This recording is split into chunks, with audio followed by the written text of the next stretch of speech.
एक छोटे से जंगल में मीनू अपनी बुआ बबली कबूतरी के साथ रहा करती थी। उसके माता पिता कुछ महीनों पहले ही बहुत बड़े हादसे के अंदर मारे गए थे। बबली कबूतरी मीनू के माता पिता के मरने के बाद मीनू को अपने साथ ले तो गई थी, पर उसे वह बहुत तंग किया करती। सुनो बबली, तुम इसे जो इतने दिनों से यहाँ रख रही हो, ये मुझे बिल्कुल भी पसंद नहीं आ रहा है। मैं आज के बाद इसकी शक्ल भी नहीं देखना चाहता। तुम्हें कुछ ना कुछ इसका करना होगा, वरना मैं इसे यहाँ से निकाल दूँगा। अरे आप चिंता क्यों करते हो जी, मैं तो खुद ही इससे परेशान हूँ।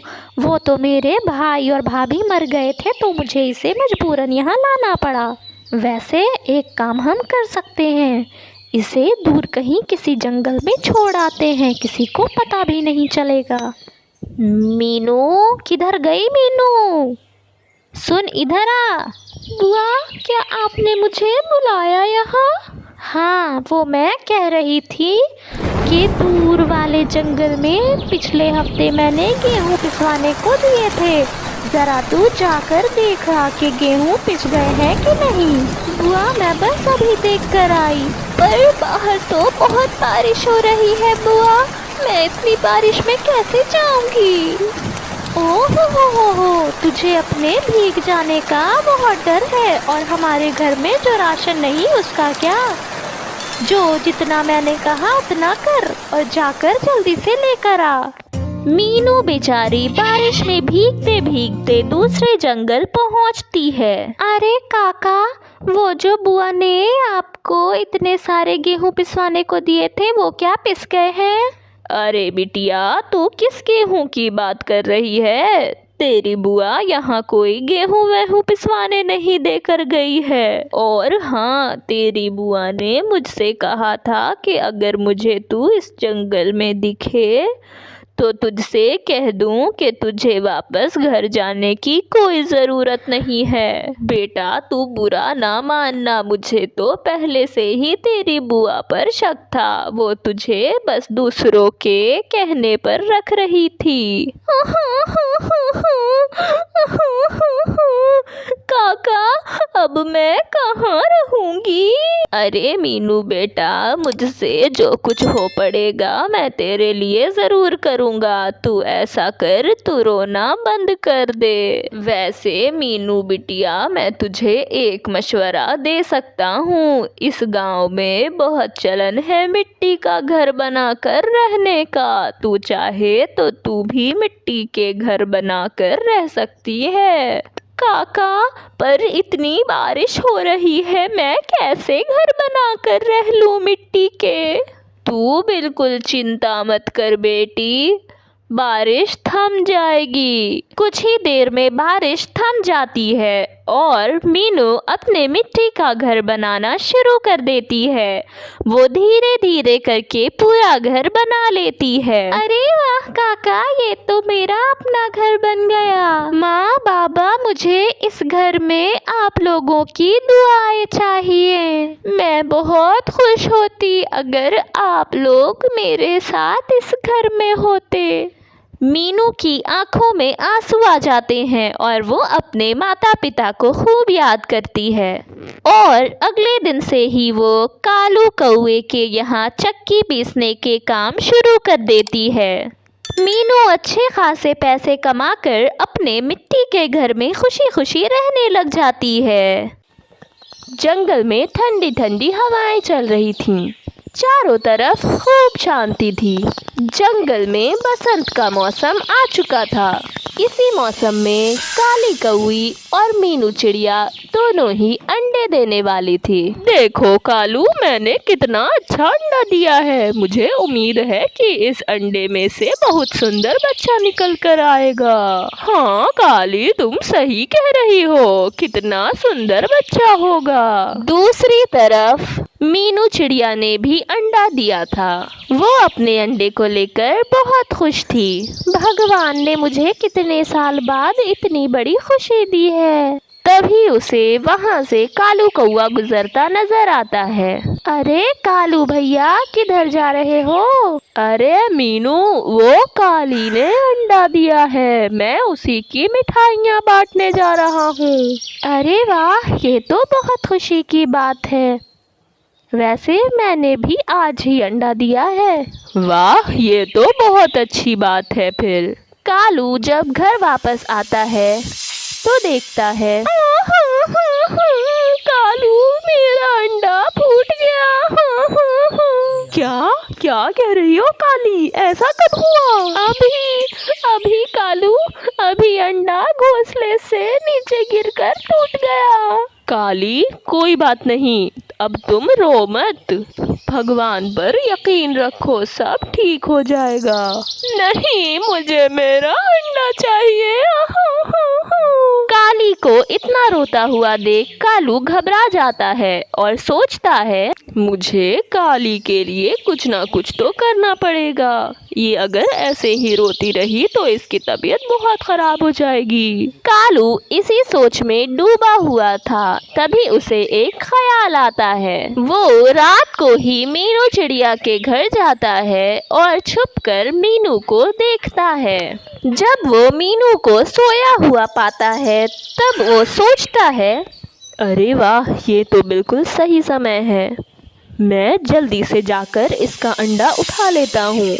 कालू ऐसा ही करता है। वह मीनू का अंडा उठाकर अपने घर ले जाता है और काली कौवी से कहता है, देखो काली, इस अंडे से जो बच्चा निकलेगा हम उसे बिल्कुल अपने बच्चे की तरह रखेंगे, बहुत अच्छे से उसे पालेंगे पोसेंगे, समझी काली?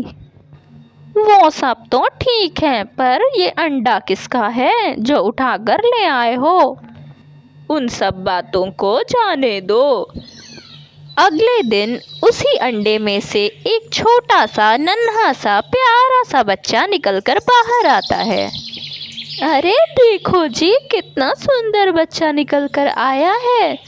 किस चिड़िया का बच्चा है ये तो मुझे नहीं पता, पर बहुत प्यारा है, क्यों है ना? वाकई में ये बच्चा बहुत प्यारा है। अब तुम इसे अपने बच्चे की तरह ही प्यार कर सकती हो, अब से ये तुम्हारा ही बच्चा है। धीरे धीरे काली कौवी उस बच्चे से बहुत प्यार करने लगती है। काली कौवी कभी न चाहती थी कि उसके छोटे से बच्चे को पता चले कि वो उसका असली बेटा नहीं है। इसी कारण कभी भी दूसरा कोई पक्षी काली के घर आता तो वो उस बच्चे को छिपा कर रखती। एक दिन काली कौवी घर से बाहर भोजन की तलाश में गई हुई थी, तभी मीठी तोती उसके घर आती है। अरे बेटे, तुम कौन हो? मेरी मम्मी बाहर गई है भोजन की तलाश में, आप यहाँ क्यों आई हैं? मम्मी बाहर गई है? तुम काली की बात तो नहीं कर रहे? जी आंटी, मैं उन्हीं की बात कर रहा हूँ। ये कब हो गया और ऐसा कैसे हो सकता है? वो तुम्हारी माँ कैसे हो सकती है? मीठी तोती की बातों से छोटे से बच्चे को पता चल जाता है कि वो काली कौवी का असली बेटा नहीं है।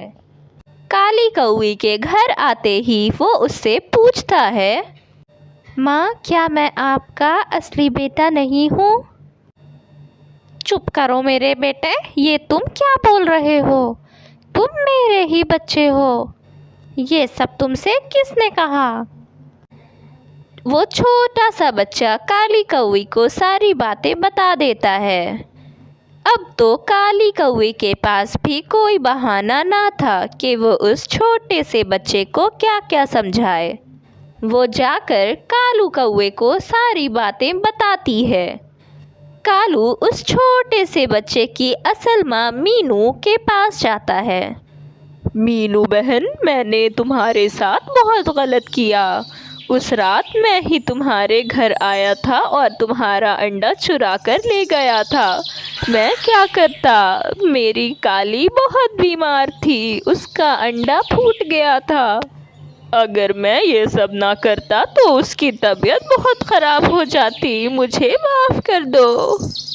कालू भैया, ये तो आपने बिल्कुल अच्छा नहीं किया था। मैं कितनी परेशान थी। मैं वो रात कभी नहीं भूल सकती। कालू के बहुत मनाने के बाद मीनू मानती है और फिर काली कौवे के घर कालू के साथ पहुंचती है।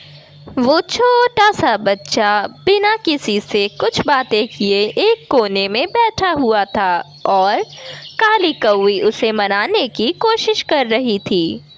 मीनू काली कौवी का इतना प्यार देखकर सोचती है, मेरे बेटे को मुझसे प्यार नहीं मिला तो क्या हुआ, कम से कम काली दीदी ने इसे इतना प्यार तो दिया कि इसे माँ की कमी महसूस नहीं होने दी। वो अपना सारा गुस्सा छोड़कर अपने बच्चे के पास जाती है और उसे समझाती है, बेटा, मैं ही तुम्हारी असली माँ हूँ, ये बात तो सच है, पर इसमें कोई दो राय नहीं कि तुम्हारी परवरिश बहुत अच्छी की है काली माँ ने तुम्हारी। वो तुमसे बहुत प्यार करती है। मेरे बच्चे, अगर तुम अपनी असल माँ के पास जाना चाहते हो तो तुम जा सकते हो, मैं तुम्हें नहीं रोकूंगी, बस मुझसे बातें करना ना छोड़ना। माँ, मैं आपके ही साथ रहना चाहता हूँ, पर आपको मुझसे ये बात नहीं छुपानी चाहिए थी। और मैं आपके साथ जाना तो नहीं चाहता, पर आप मुझसे समय समय पर मिलने ज़रूर आती रहिएगा। मीनू भी इस बात से खुश थी और कहती है, मैं तुझसे ज़रूर मिलने आया करूँगी मेरे बच्चे।